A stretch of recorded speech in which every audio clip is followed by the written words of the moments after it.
Welcome, wandering soul, to another gentle voyage through the murmurings of forgotten centuries. If you found yourself here, perhaps you too seek a quiet place, far from the clamor of the present, where the echoes of history can soothe and stir in equal measure.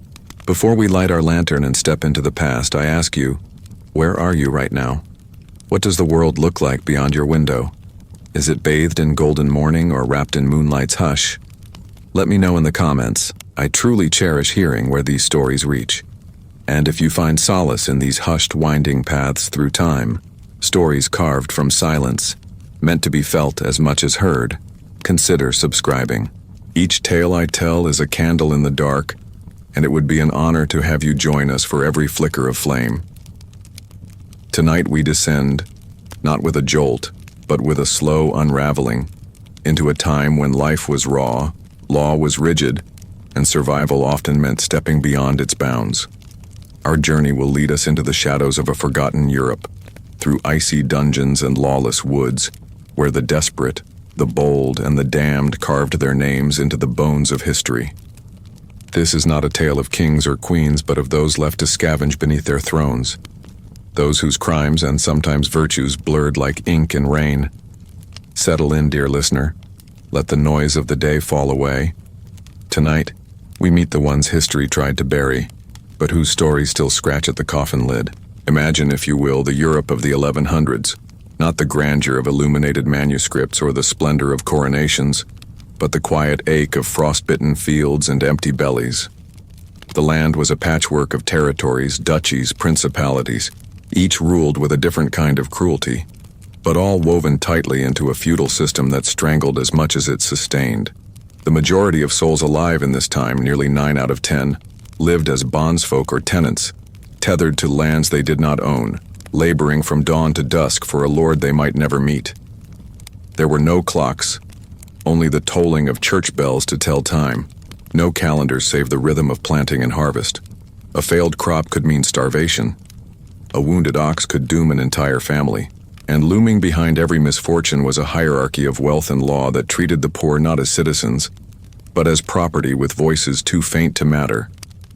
Into this cracked soil of suffering, crime took root, not as rebellion, but as necessity.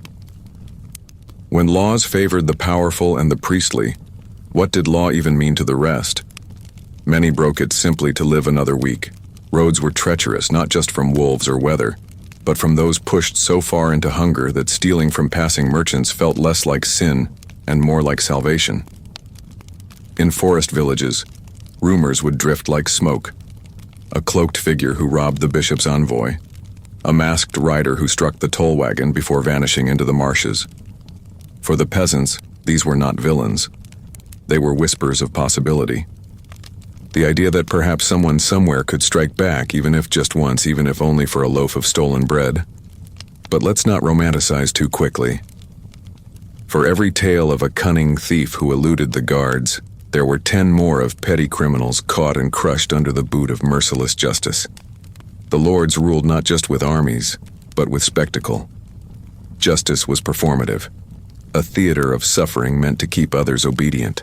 In town squares, crowds would gather not to mourn but to marvel at a hand severed for theft, a branding iron sizzling on flesh, a lifeless body swaying above the gallows. Children were brought to watch. Some laughed, others cried, all remembered. Yet within this brutal world were people, real people, driven by hunger, grief, vengeance, or desperation, and their stories, buried beneath centuries of dust and judgment, still pulse with humanity. They were not monsters. They were men and women who simply ran out of choices. One such soul was Alric of Hearthmere, the son of a cobbler who died coughing black in the winter of 1132. With his mother broken by grief and his siblings wasting away from hunger, Alric, then just 15, stole his first coin. Not from a noble, not from a guard, but from the small shrine near the village chapel. The donation bowl, meant for candles and prayer beads. It was a crime of quiet shame, but it kept his sister alive another week. From that moment, Alric changed. Guilt did not erode him. It steeled him. He came to understand the rules of their world were never made for people like him. He began watching the village reeves patrols, tracking the rhythms of market days, the comings and goings of merchants. By 17, he had taken to the road with a rusted dagger and a resolve that startled even him. He was not noble, he was not gallant, but he was clever, and in a time when cleverness could mean another day of breath, he used every ounce of it. The legend of Ulrich of Hearthmere did not grow from his bravery, but from the cruelty of what befell him. The church claimed he desecrated relics, that he mocked the saints with stolen offerings. The bailiffs found him after a bitter chase, shivering in the hay of a sympathetic widow's barn. He was dragged to the pillory and sentenced to 7 days without food, exposed to the elements. What killed him was not the sentence itself, but the crowd. Stones thrown by people he had once called neighbors. A punishment intended as deterrence became execution. His name faded quickly from the records, but not from the stories of those who whispered them by hearthlight. For some he was a fool, for others a thief, for a few he was a martyr. But all agreed on one thing. His crime was not his cruelty, but his hunger. And so, we begin our descent. Not into villainy, but into the murky waters of human desperation. Into lives where the line between sinner and survivor thins to almost nothing. Take a breath, dear listener. The road ahead grows darker, but together, we'll walk it. As our journey deepens, it becomes necessary to examine not only those who committed the so-called crimes, but also the mechanisms that crushed them. Justice in the medieval world was not blind. It stared hard at the poor, the landless, and the voiceless. It was not precise or impartial. It was a performance wrapped in cruelty and drenched in spectacle. The legal system of the 12th and 13th centuries was less a protector of rights and more a gauntlet of fear, where guilt was often presumed and mercy rarely spoken aloud. The very architecture of justice reinforced submission. Courtrooms were dark, echoing chambers where noble judges sat aloft on high wooden platforms, literally looking down upon the accused. And while today we think of trials as a search for truth, back then, they were more like rituals, ceremonial confirmations of an already decided fate. Witnesses were rarely neutral, often driven by grudges, gossip, or fear. Evidence was scarce, hearsay abundant, and verdicts often swayed by coin or connections rather than facts. For the common man, it was not a question of did I do it, but who will speak for me? Most had no one. Take, for instance, the case of Emmerich Dane, a former apprentice to a traveling stonemason. He was in his mid-20s when accused of stealing livestock from a wealthy landholder in a township near what is now modern-day Bruges. Emmerich had no family, no standing, and no money. He swore he was innocent, claimed he was merely tending to a sick horse outside the barn where the theft occurred. But a neighbor, known to be in debt to the Lord, testified otherwise. That was enough. Emmerich was dragged into court, bound at the wrists, his tunic soiled and his hair matted with straw from his cell. His voice shook as he pleaded his case, but the judge barely looked up. The livestock was gone, a scapegoat was needed, and Emmerich, like so many before him, was convenient.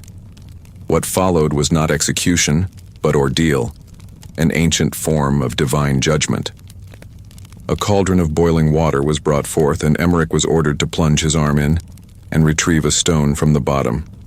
His skin blistered and sloughed off almost instantly, but the real punishment came later. If the wound festered, it meant guilt. If it healed clean, he was innocent. Unsurprisingly, the infection set in by the 3rd day. Emmerich was declared guilty, his arm amputated without anesthesia, and he was cast out of the village to die in the wilderness beyond the fields. Whether he did or not, no one knows. He was never seen again. These were the fates of thousands. The petty thief, the orphan boy who took bread, the old woman who muttered to herself and was accused of sorcery. The legal system did not seek to rehabilitate. It sought to warn. Pain was a message carved into flesh, a way of reminding the masses who held the whip. And so towns erected gallows at crossroads, not tucked away in secrecy, but proudly displayed as civic ornaments. The dangling corpses served not only as justice but as public teaching. Children grew up beneath those swaying reminders of power. They learned not through lessons but through fear. Still, for all its brutality, the system could not erase the stories. Whispers spread faster than any law. Songs were written, verses sung in secret corners of candlelit taverns. Folk tales emerged of people who faced the lash or the noose with courage, who spoke final words that shamed their judges. These stories, embellished though they may have been, kept hope alive in a world that offered so little. They told the people that injustice could be remembered, even if it could not be undone. One such tale came from the frost-covered highlands of northern Albion, where a woman named Brenna, once a healer, a gatherer of roots and bones, was accused of consorting with unholy forces. The villagers, hungry after 2 years of poor harvests, were looking for someone to blame. When a child died of fever and her tonic failed to save him, suspicion turned swiftly toward her. She was dragged from her home in the dead of night, her tools of craft laid out like weapons before the priest. No trial, no questions, just condemnation. But Brenna did not scream or cry. Instead, as the flames of her execution rose around her, she was heard to shout a single phrase, not in fear, but in defiance. "One day your daughters will call me wise." The story lived on, passed down for generations, until in some parts of the country, midwives and herbalists began to whisper prayers to Brenna before difficult births. They did not speak of saints, they spoke of her, a woman wronged, a healer burned. And in that remembrance was something powerful, a refusal to let the system erase her completely. This brings us to an important truth, dear listener. The medieval world was a canvas painted in opposites, piety and cruelty, silence and song, law and lawlessness. And often the ones labeled criminal were merely those who refused to starve quietly. But even within that darkness there were moments of light, of resilience, of dignity, of voices raised against the storm. Let us not forget that most of those who suffered under medieval justice were not rebels or raiders or murderers. They were children who picked apples without permission, widows who spoke too freely, vagabonds who refused to bow low enough. The machinery of punishment was vast and relentless, but it was not infallible. And sometimes, through the cracks, slipped a truth so raw it still stings centuries later. Justice is only just when it defends the powerless, not just the powerful. As we press deeper into these murky waters, we'll begin to meet those who did fight back, not just with daggers or deception, but with daring, with charisma, with the kind of boldness that transforms a man or woman into a legend. The outlaws of memory, the rebels of ballad and flame. But before we walk into their shadowy realm, we must first understand what they were pushing against, the weight of a world that left no room for mercy. Take a breath, gather your strength. Our next step will lead us not only through dark forests and hidden paths, but into the minds of those who turned against the system not as victims, but as architects of chaos, leaders of men and champions of the forgotten. Now that we've wandered the bleak corridors of medieval justice, it's time to step off the beaten path, into the wild woodlands where law faded into rumor, and where legend often walked disguised in flesh. This is the territory of the outlaw, not the starving peasant who steals bread in desperation, but the figure who dares to challenge authority with cunning, charm, and unrepentant boldness.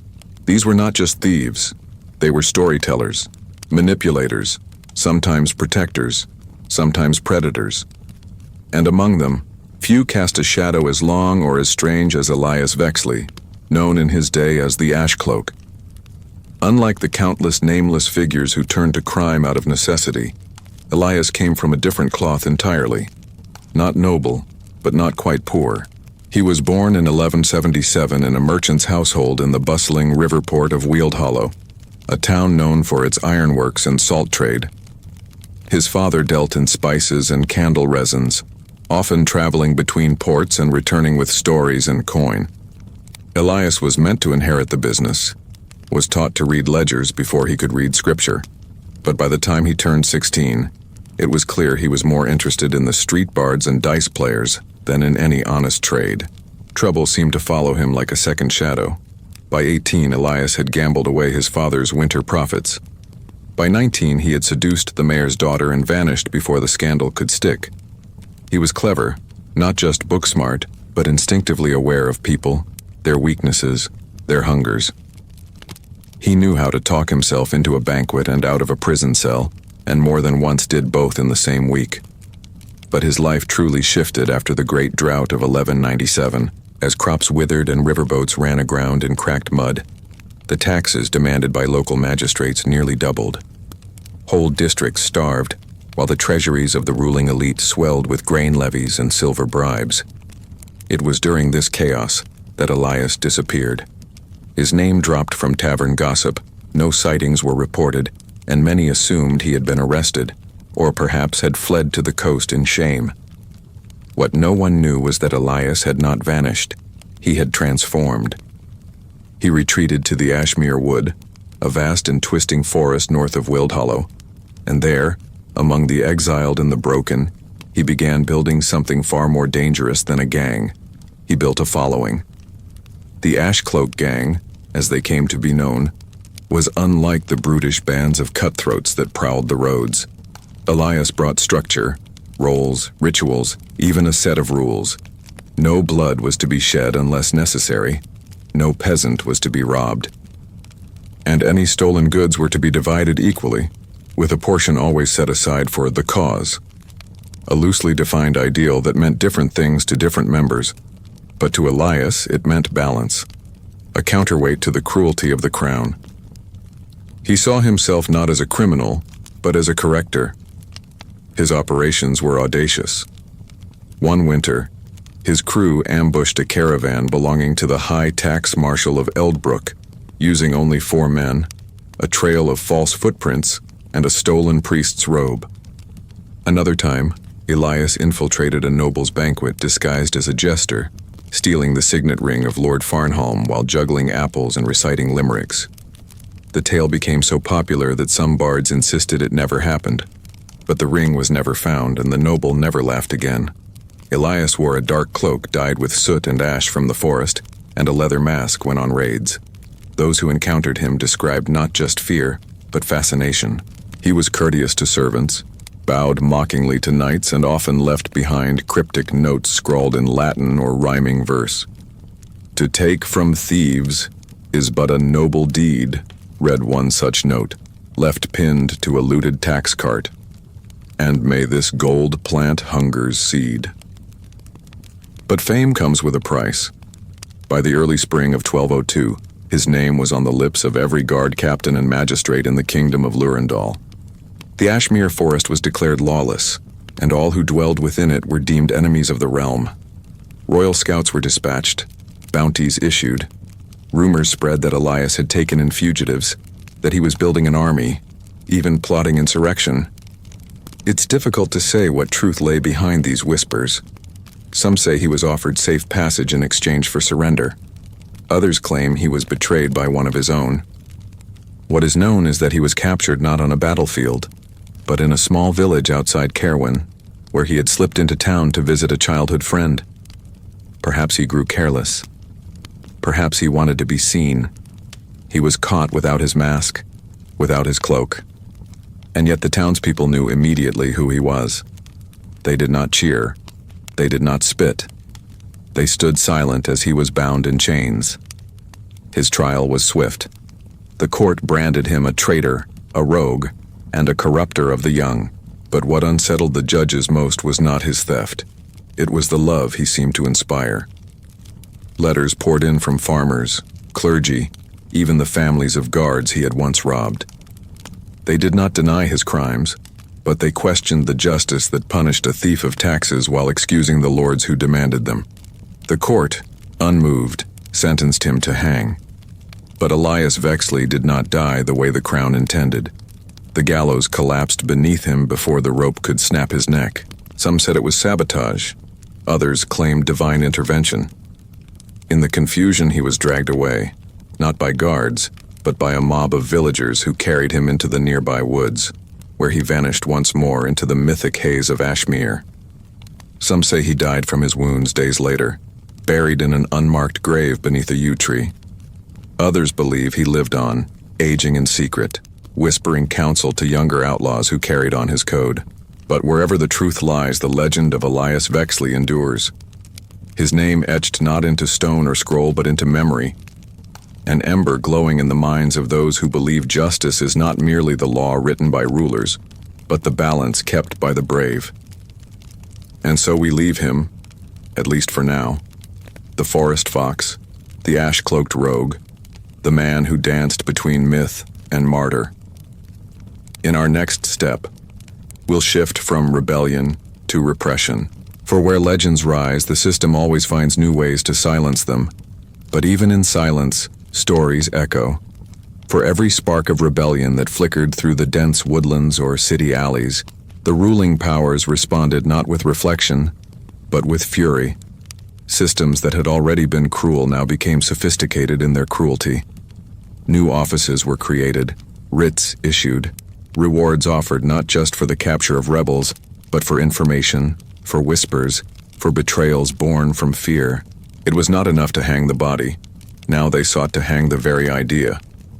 And so, medieval institutions began crafting not just laws, but methods, refined, rehearsed again, until punishment became performance, and justice became theater. If Elias Vexley had shaken the pillars of authority, then what followed was a grinding, unrelenting effort to fortify them again, brick by blood-soaked brick. This shift began quietly, in council chambers filled with scrolls and incense smoke, where robed advisors spoke not of mercy, but of message. They understood something vital. The people were watching. A man like Elias, who robbed tax caravans and bowed to peasants, posed more than a physical threat. He was an idea that begged imitation. So the justice system adapted, not to be more fair, but to be more frightening. No longer was hanging the only tool. Now came the Iron Maiden, the rack, the scold's bridle, the wheel, each a message, each a symbol, and above all else, each a warning. One of the earliest recorded uses of the breaking wheel in the region of Westmore occurred not to punish a mass murderer or war criminal, but a man named Halric Turns, a former stable hand accused of aiding a gang of highway raiders. His role had been minor, feeding horses, nothing more. But under pressure, he confessed. Whether the confession was drawn out of guilt or the lash is still debated, though it hardly mattered at the time.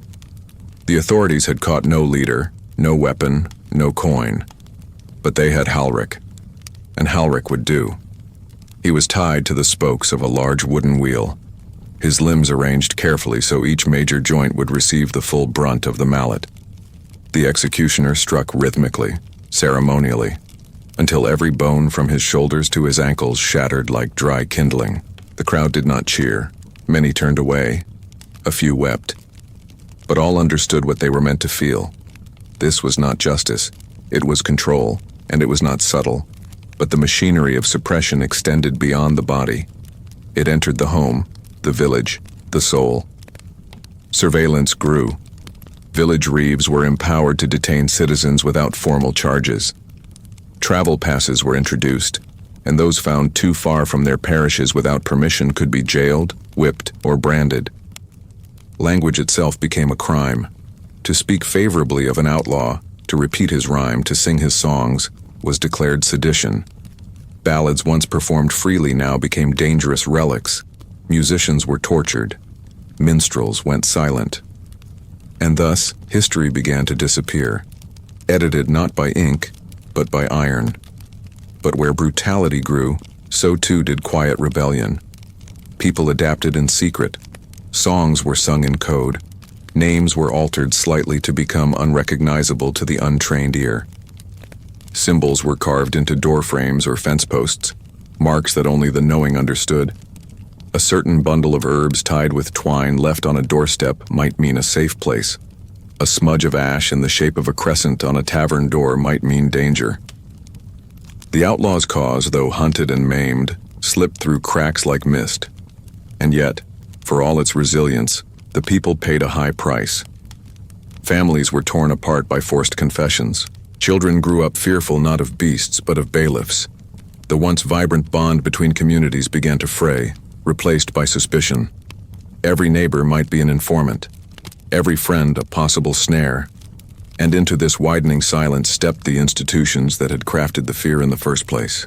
Churches preaching obedience, nobles preaching loyalty, and scribes rewriting the past to glorify the punishers, not the punished. There is perhaps no more chilling example of this shift than the story of Sister Maylene of Eothmere, a woman whose name survives only in a single surviving page of court record, but whose impact, though mostly buried, reveals how deeply the system feared not just weapons, but words. Maylene was a cloistered nun, raised in the Abbey of St. Veritas, known for her skill in healing and her knowledge of ancient medicinal texts. She was beloved by the villagers who came to her not just for cures but for comfort. She listened, she cared, she gave without asking, and perhaps that more than anything was her crime. Rumors began that she quoted apocryphal texts, that she read aloud in the common tongue, that she had, on more than one occasion, provided shelter to women fleeing from abusive husbands or unjust landlords. For these transgressions, Maylene was seized, not from her cell, but from the altar, mid-prayer. Her trial was short. The inquisitorial scribes wrote, "Her tongue was unruly, her knowledge impure, her allegiance suspicious." She was not burned, as many feared. Instead, her tongue was cut out, her hands broken, and she was left alive to serve as a living warning. Speak not, write not, help not. Her mutilation was paraded through 5 villages, not for her to confess, but for others to watch. But if the intention had been to silence, it failed. People remembered her, especially the women. They kept her memory alive in coded prayers, in small rituals passed mother to daughter. Some say that even centuries later, certain midwives still utter her name before difficult labors, asking not for divine aid, but for her silent strength. In their hearts, Sister Maylene did not die. She transformed, from nun to symbol, from healer to martyr, and in that transformation, she remained dangerous, even voiceless. This was the paradox that haunted the institutions of control. For all their tools, for all their chains and flames and cages, they could not stop a story once it took root, and in trying to silence it, they often made it louder. Every time a village was punished for sheltering an outlaw, more villages whispered his name. Every time a healer was branded a heretic, more people questioned the judges. The hammer could crush the bones, but never the idea. And so, as we draw this chapter to a close, we must pause in the shadow of the gallows and ask, what makes a legend?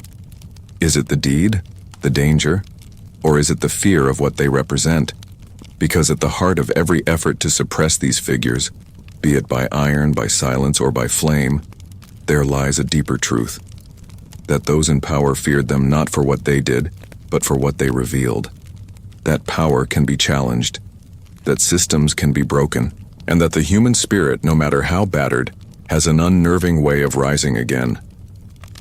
In our next chapter, we will descend into the lives of those rarely spoken of at all, those whose crimes were invisible, their names unrecorded, their struggles silent and unseen.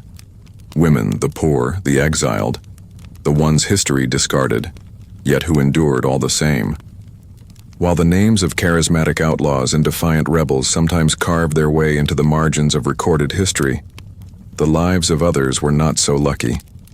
There was no folklore spun around the seamstress accused of theft, no bard sang for the widow condemned by whispers, no children sat wide-eyed by fireside listening to tales of the laundress burned for her womb's rebellion. The further one drifted from the power centers of medieval life, away from land, lineage, or male protection, the more fragile one's rights became. And for the women of the age, the path to punishment was not lined with rebellion or violence. It was often paved with silence, poverty, and suspicion. The medieval world was not built to understand the autonomy of women, nor was it kind to those who lived outside its tightly enforced expectations.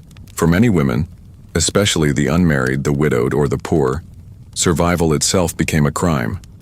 The criminalization of poverty, particularly among women, found its most vicious expression not in the courts, but in the streets, where the eyes of priests and parish constables watched not to protect but to accuse. A woman without a husband was assumed to be trouble. If she wandered, she was called a vagrant. If she sold herbs, a witch. If she raised a child alone, a harlot. And if she stayed too quiet, she was surely hiding something worse. The rules were not written in ink, but in stares, in gossip, in the slow closing of doors. Justice, for these women, rarely came in scrolls or stamps. It came as a knock on the door at night, a trial whispered about but never witnessed, a body found by the roadside with no questions asked.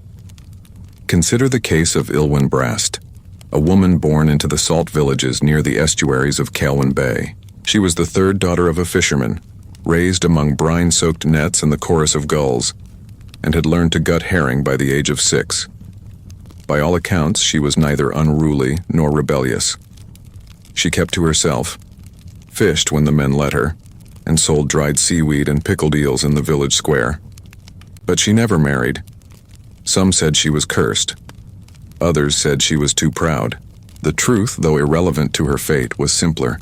Her betrothed had died during a sea raid when she was 17, and no match followed. By 30, her presence had become unsettling to the villagers, her independence a strange stain in a world that valued silence and servitude. It was a harsh winter when the first accusation came. A child had died from fever, and someone remembered that Ilwyn had recently sold a tonic to the mother, a concoction of mint and moss and barley. It did not matter that the child had already been ill. It did not matter that the potion had been requested, not forced. What mattered was that someone needed to be blamed. The priest declared her dangerous.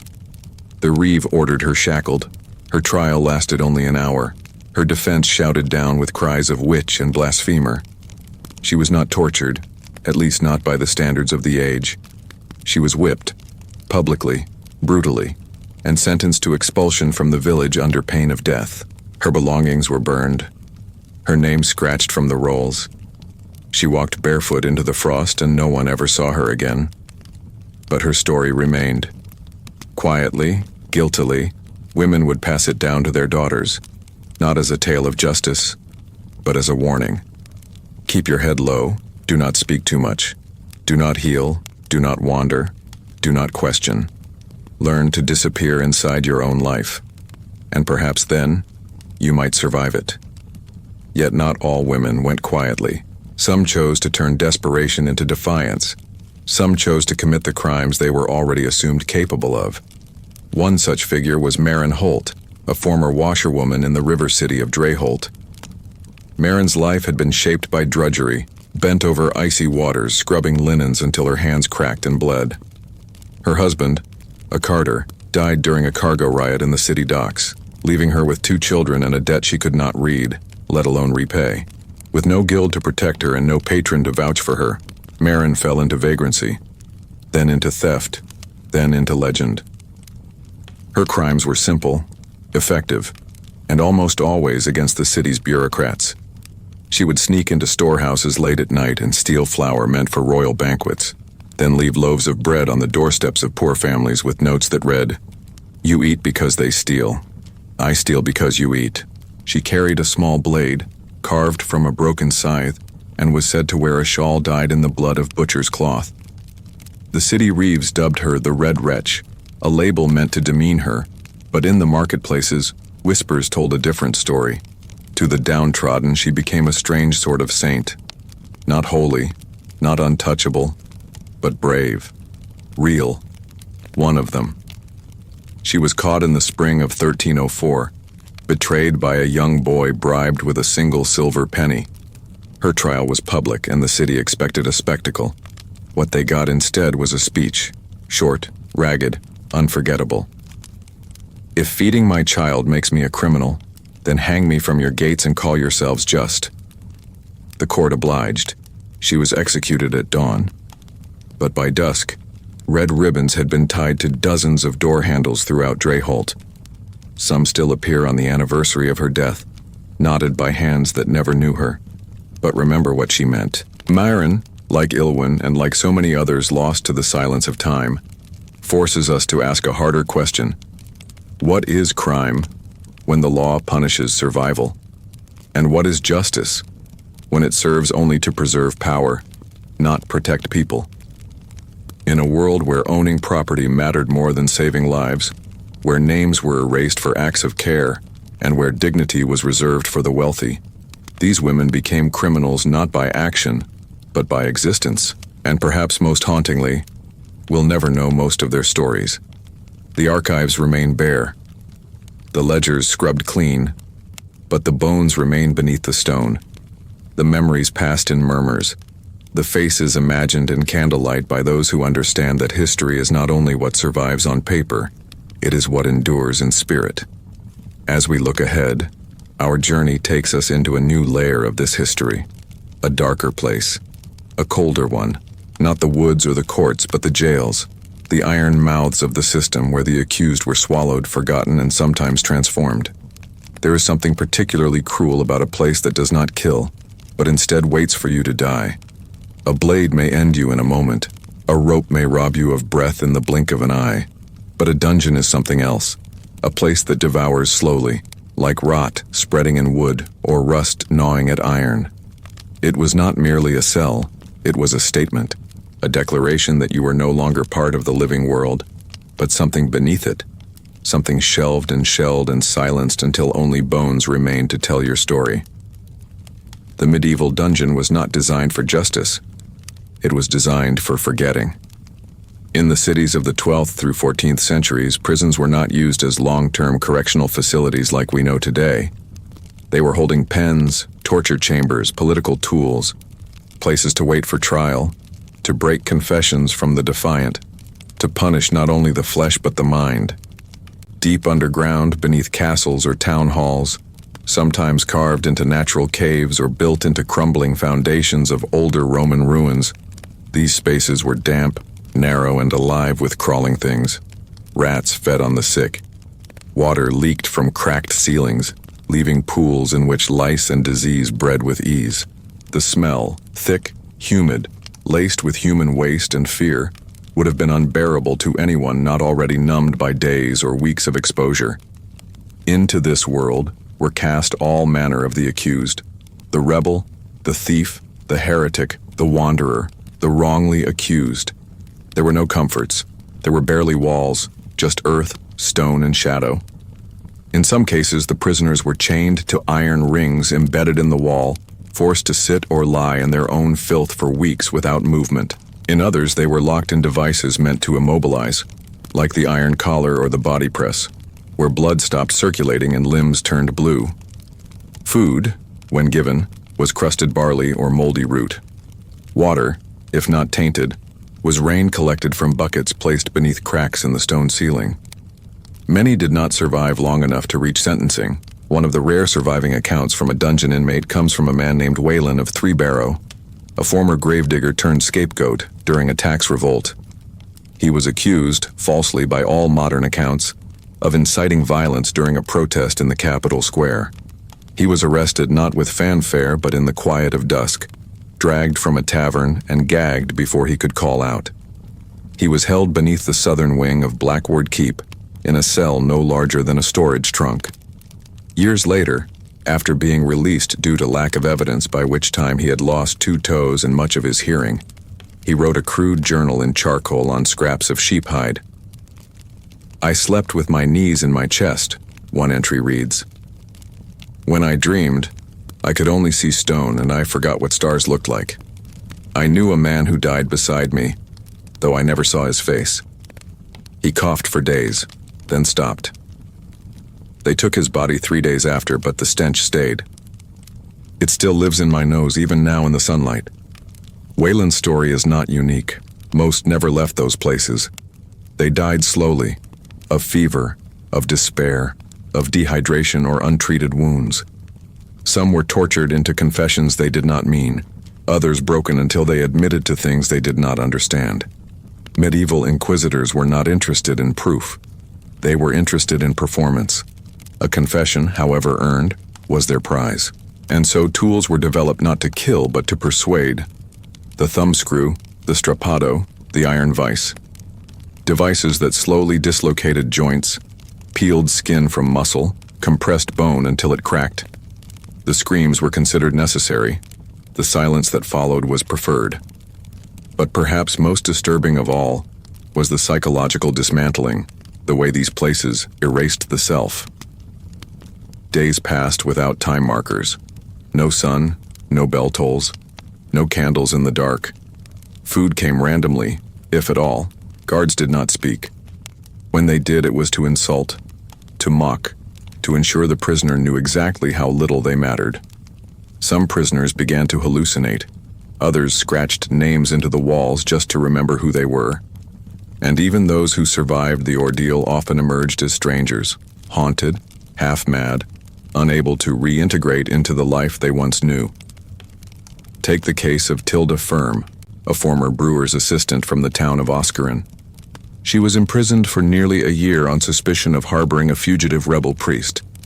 The accusation came from a jealous neighbor, whose advances she had rejected. Tilda maintained her innocence through beatings, through deprivation, even through the weeks when her hands were bound behind her back day and night. She was never officially sentenced. Eventually, she was simply forgotten. It wasn't until the castle changed stewardship that an audit revealed her presence in the lower cells. When she was finally pulled from the darkness, she could no longer speak. Her hair had fallen out. Her wrists bore permanent indentations where the iron cuffs had rested. The townspeople who once knew her could not recognize her face, and so she was quietly removed from public view, given a corner of a nunnery's cellar to live out her days, where she tended candles and never again spoke above a whisper. Her only act of defiance came in the form of dozens of tiny carvings found on the walls of her assigned room. Stars, moons, and a single phrase repeated again and again: "I am still here." These forgotten prisoners form the deepest layer of our story, not because of what they did, but because of how thoroughly they were unmade. They remind us that systems of power are not merely about law, they are about memory. To erase a person, to bury them beneath stone and shame and silence, is to say, "You do not exist anymore." And yet, even in that silence, some part of them endures. In scratches, in echoes, in the haunting sense that beneath every castle and keep lies a tomb of the unremembered. As we continue our journey, we'll climb out from these cold cells and return to the open air, not because the darkness ends, but because we must now meet those who walked the line between myth and monstrosity. The kind of criminal who wasn't merely punished but transformed by society into a living ghost, sometimes adored, sometimes abhorred, always feared.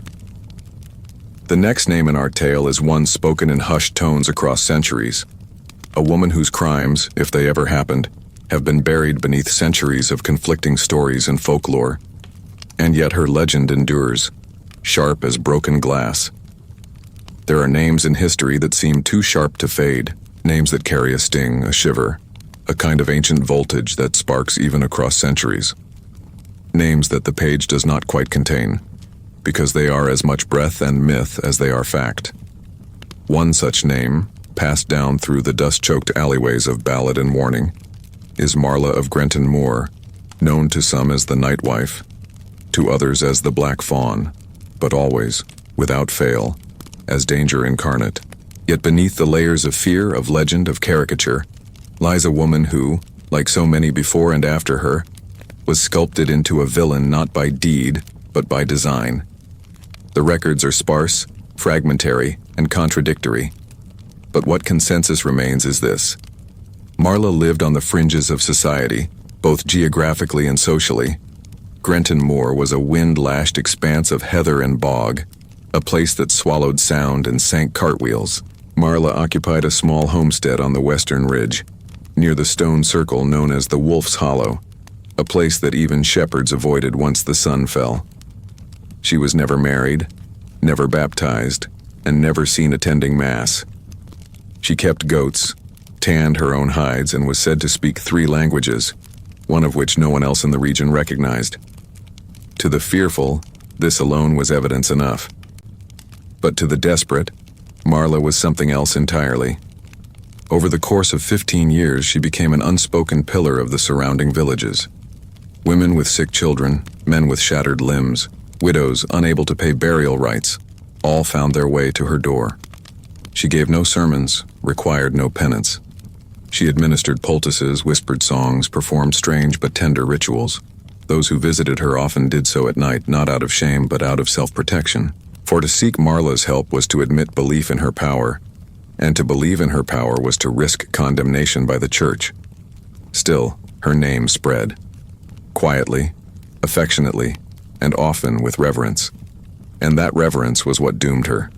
Power, especially when wielded by a woman outside the patriarchal order, was a threat not easily ignored. By the time she was in her late 40s, Marla had become the subject of investigation by the Council of Parish Rites, a regional clerical body tasked with rooting out blasphemy. Testimonies were gathered from former clients under duress.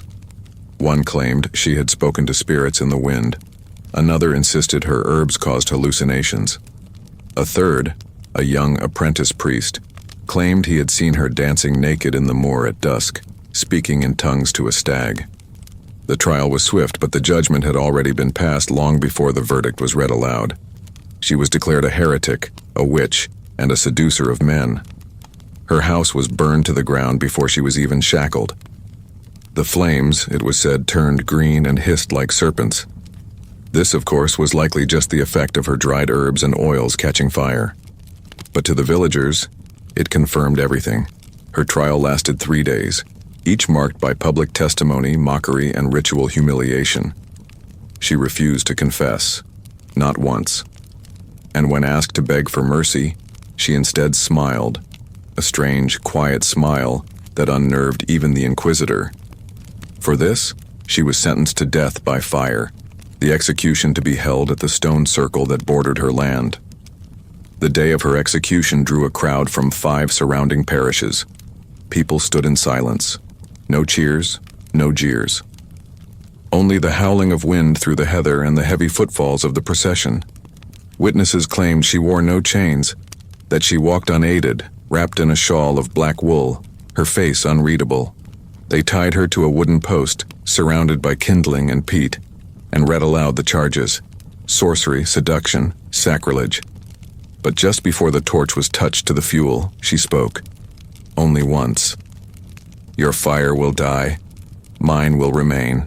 The words were recorded by a friar, scrawled in the margin of a manuscript so smudged it was almost missed by historians. Then the flames rose, and with them, Marla of Grenton Moor was consumed. Or so they believed. The legends that followed are almost too numerous to count. Within weeks, children were singing rhymes about the Black Fawn, a ghost said to run across the moor each new moon, leaving hoofprints that glowed in the dark. Farmers claimed their sheep went mad when grazing near Wolf's Hollow. A widow swore her stillborn child gasped back to life after she whispered Marla's name. An entire family once claimed to see her face in the flames of their hearth, warning them of an approaching flood that came 3 days later. Whether any of these tales are true is irrelevant. What matters is that Marla, burned in the name of order, did not vanish.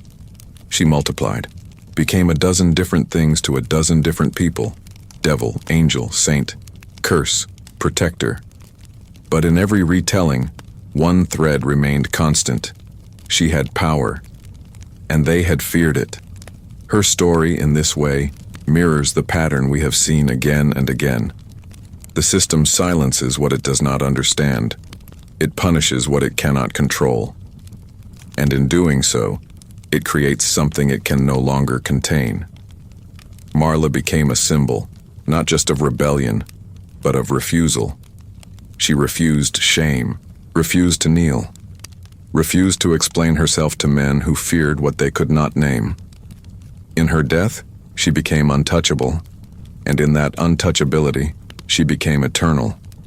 It's worth remembering, too, how her image was twisted over time. Later records, particularly from church authorities, painted her with horns and wings, claimed she copulated with spirits and cursed entire bloodlines. But those who knew her, those who drank her tonics, whose children she saved, remembered her differently. They remembered her as a woman who listened, A woman who knew the names of plants and the rhythms of illness. A woman who had once sung over a broken man's chest until his breathing returned. For them, the fire did not cleanse a devil. It consumed a healer. As we move forward, we leave behind the folklore but carry with us its lesson. That history does not only live in stone but in story. That not all ghosts are figments, some are echoes. And that in every village, in every generation, there may be someone standing just at the edge of acceptable, watching, waiting, daring to exist. Our next chapter brings us to yet another borderland, not of witches and whispers, but of violence and resistance. The final edge of society, the battlefield of the truly desperate. Men and women who no longer waited for judgment, but who struck first. We will now descend into the realm of bloodied banners, of broken oaths, and of those who chose to become monsters rather than be devoured by them. There is a point where desperation hardens, where hunger is no longer pleading, but clenched, where grief no longer weeps, but sharpens like glass. And when that point is crossed, when there is nothing left to lose, the world begins to birth a different kind of outlaw. Not the romantic rogue with riddles and roses, not the healer or the hidden, but the blood-washed figure who stops waiting to be saved and instead begins to take, ruthlessly, fiercely, and without apology. These were the ones the system feared the most, not because they undermined power, but because they mimicked it. They wore no disguises, sang no ballads. They came with axes and fire, and they did not look back. These were the wolves among the wounded. One of the most infamous of these figures was Tarn Lauric, a man whose name was whispered in the smoke-filled inns of the north for over a generation. Unlike many outlaws who rose from desperation, Tarn was forged in tragedy. Born to tenant farmers under the cruel dominion of Lord Ivanhard of Kelsbridge, he lived a childhood defined by silence and servitude.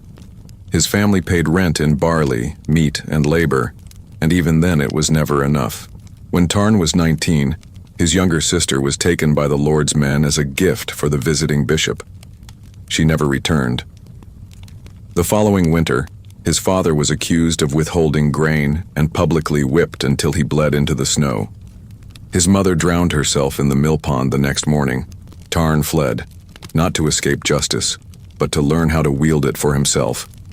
He vanished into the highlands for 5 years. Some say he trained with mercenaries. Others claim he lived among the border clans, learning ambush tactics and crafting weapons. What is certain is that when he returned, he was no longer a farmer's son. He was a tactician. His first act was brutal and calculated. He set fire to the Kelsbridge granary, ensuring that no grain could be collected or taxed that year. The blaze spread to the ledger house and then to the wine stores, reducing the estate's entire economic backbone to ashes in a single night. No blood was spilled, not yet, but the message was unmistakable. Tarn was not running, he was hunting. Within weeks he had formed a crew, not bandits but survivors, runaways, wounded soldiers, widowers, even a disillusioned scribe. They called themselves the Thorns. Their tactics were swift, surgical, and merciless. They robbed only the supply trains headed to tax collectors or the homes of minor nobles known for exploitation. They took everything: coin, records, clothing, and sometimes the tongues of those who refused to renounce their lords. By winter's end, 3 tax offices had been emptied, 2 manors ransacked, and 1 judge publicly disrobed and shaved bald before being left in the city square with a sign that read, "This mouth fed on famine." Tarn's methods were controversial even among his own people. He did not believe in codes. He did not seek approval. If mercy worked, he once told a companion, we wouldn't be here. He rejected the idea of becoming a hero and never allowed songs to be written in his name. Stories make men soft, he warned.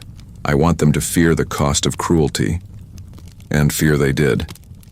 Nobles began traveling with double the guards. Parishes instituted night curfews. Bounties were offered for anyone with ties to the Thorns. And yet, Tarn remained a step ahead. For every informant tortured into confession, 2 more villages swore silent loyalty. He was not loved, but he was respected, perhaps more than any king. But vengeance, even when righteous, corrodes the soul.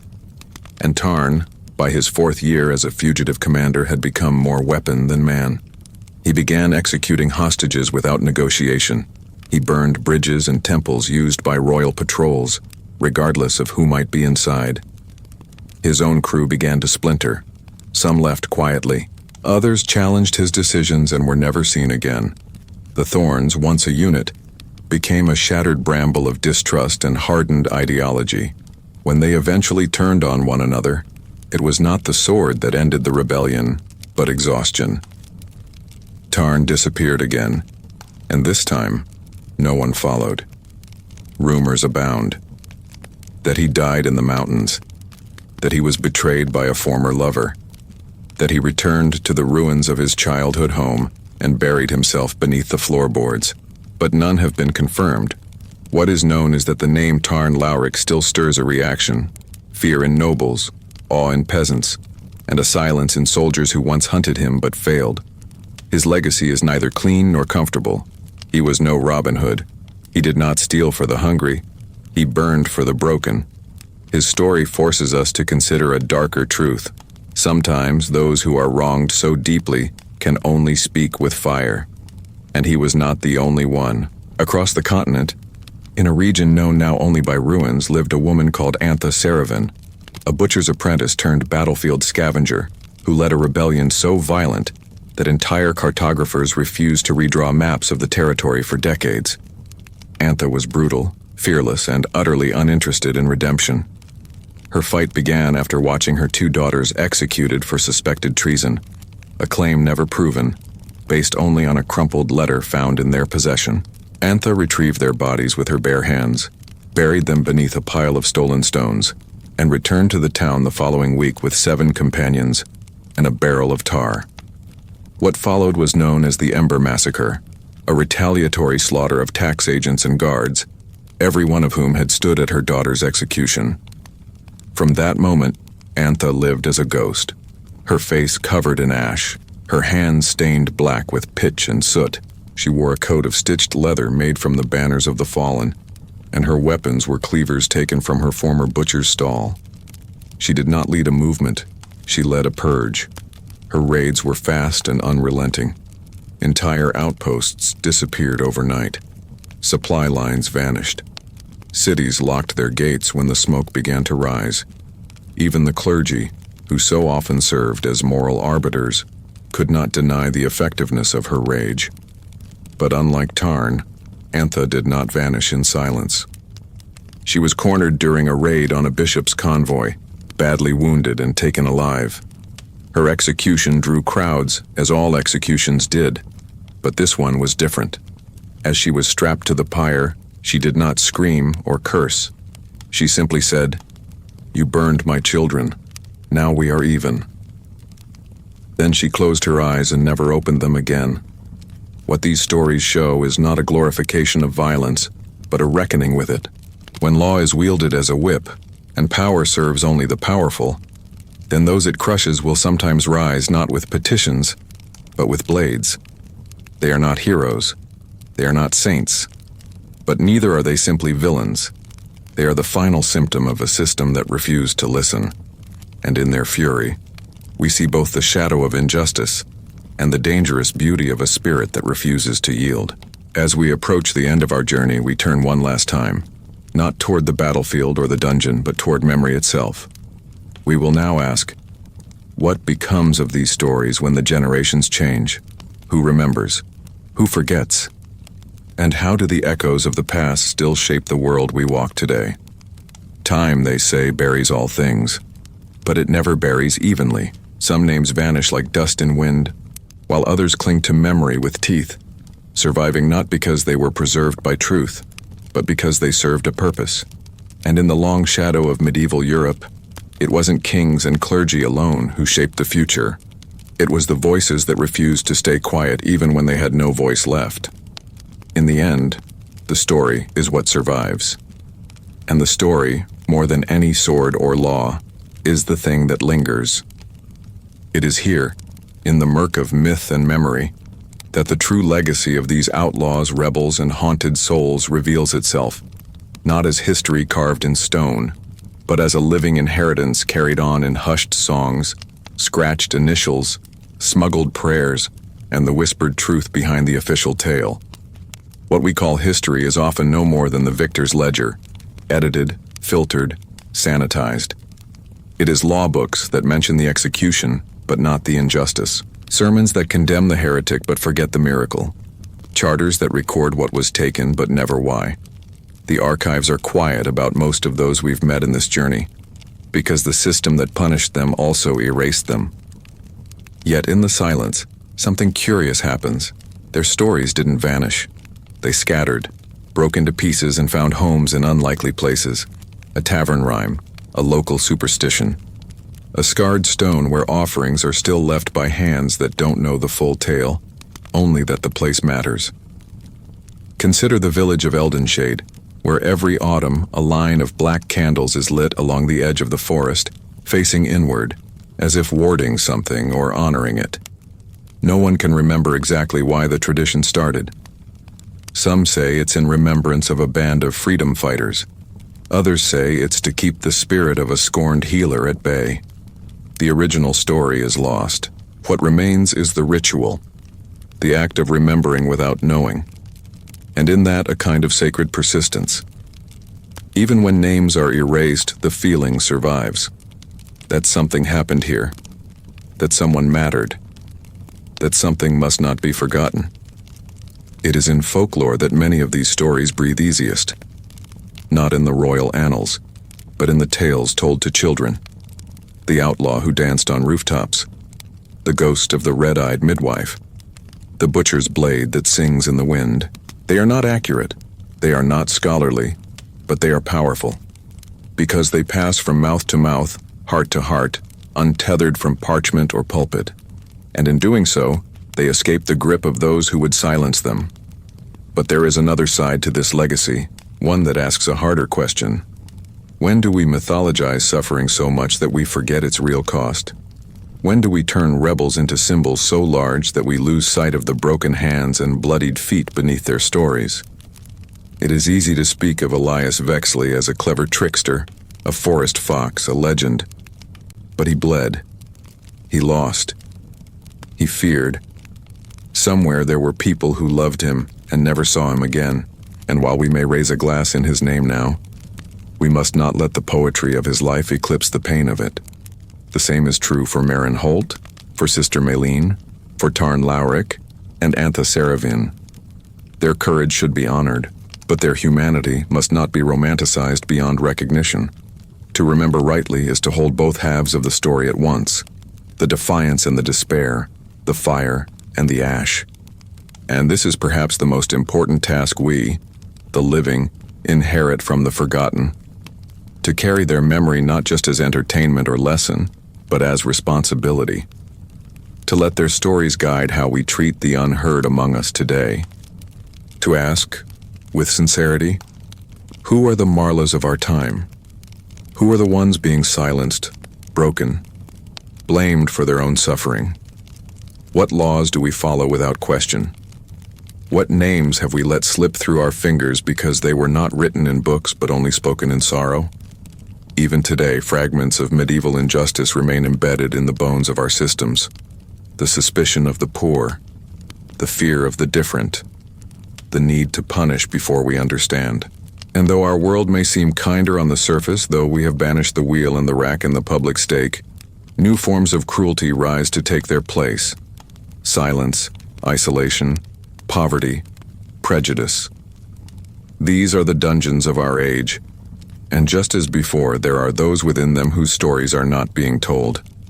It is no accident that the people most often forgotten in history are the same people still fighting to be heard now.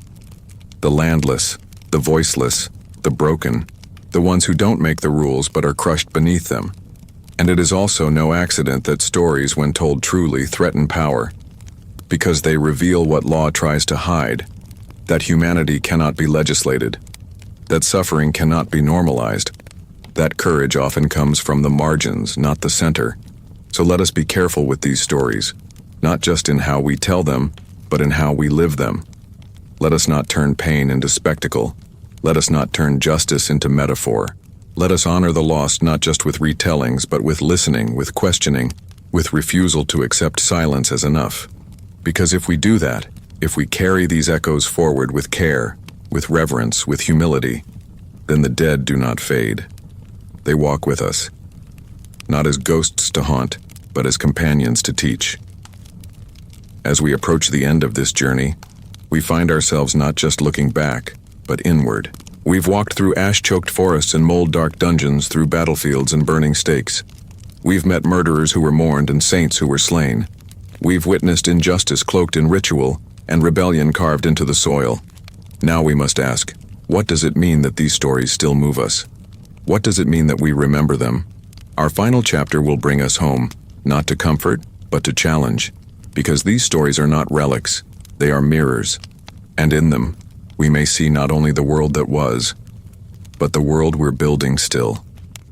So now, here we are. At the edge of the tale. The torch has burned low. The forest behind us is thick with the names of the dead, the lost, the wrongly condemned, the furiously defiant. We have walked with rebels and healers, hung from the gallows of kings and whispered in the dungeons of silence. We've listened to stories that were almost never told, stories clawed out from beneath centuries of dust and stone and deliberate forgetting. And as we stand in the stillness of this final moment, we must ask, what now? What do we do with all we've heard? All we've felt? What do we carry with us into the waking world? The truth is this: stories like these are not simply to be consumed and put away. They are invitations. To remember, yes, but also to act, to think differently, to question what passes for justice in our own time, to seek out the quiet places where power still punishes and truth still trembles. Because those centuries have passed since the time of Elias Vexley and Marla of Grenton Moor, the forces that shaped their suffering are not gone.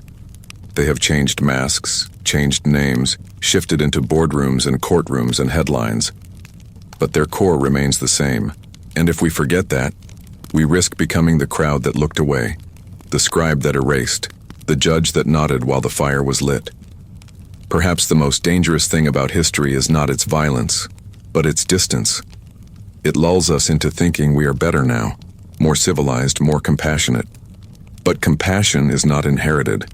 It must be chosen again and again, with every generation.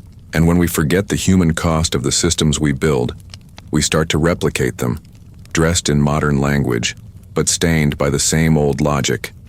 That poverty is guilt. That silence is proof. That mercy is weakness. That law is always right. But these stories, these haunted, brutal, beautiful stories, stand against that.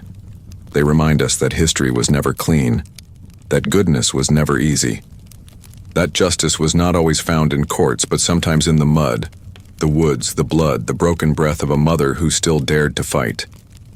They show us that the people most worth remembering are often the ones least likely to be remembered, unless someone chooses to speak their name. So let us be the ones who speak their names. Let us carry them like torches through our own darkened times. Let us see in their defiance a kind of courage we can still practice, not with weapons, but with attention, with empathy, with a refusal to forget. And in doing so, may we become not merely witnesses to the past, but guardians of the future it cries out for. And now, dear listener, before we part, before you close your eyes or turn off your screen or move quietly into the rhythm of your day, I want to speak to you, not just as a narrator, but as a fellow traveler on this long, strange, and sometimes painful road. If you've made it here to the very end, then you've carried these lives with you longer than most ever have. You've stepped into their pain, felt the cold stone beneath their feet, heard their final words. That is no small thing. That is a kind of magic, a kind of mercy. If you found value in this journey, if something stirred in you, if a name stayed with you, if a thought refused to let go, I invite you, with a full heart, to subscribe to this channel. Not just to support what we're building here, but to join a quiet revolution of memory. Each episode we share together is another unburied truth, another voice unforgotten. And there is still so much more to uncover. But beyond that, I want to invite you to share your own stories. In the comments below, tell us, what did you feel while listening? Did one story in particular stay with you? Have you ever seen injustice? Not in the history books, but in your own life? This is not just a place for facts. It's a place for community. And community begins with connection, with vulnerability, with honesty, with the courage to say, this moved me. This mattered. This reminded me of something I've lived. We are, after all, not so different from the people we've spoken of tonight. We still ache. We still hunger. We still search for light in places that seem impossibly dark. And in that shared searching, we can find each other. So if you're here, thank you. Truly. You are part of something rare. In a world that moves fast and forgets even faster, you chose to slow down. You chose to listen, to learn, to remember. That matters more than you know. May the road ahead be kinder to you than the one behind. May you never be silenced for who you are or what you believe, or the truths you dare to tell. And if someday your story needs telling, may someone be there to tell it with care and courage and the honor it deserves. Until then, rest well, and remember, history isn't behind us, it walks beside us. Every step, every breath, every time we choose to see it clearly. I'll see you in the next journey through the mist. Until then, stay warm, stay curious, and above all, stay human.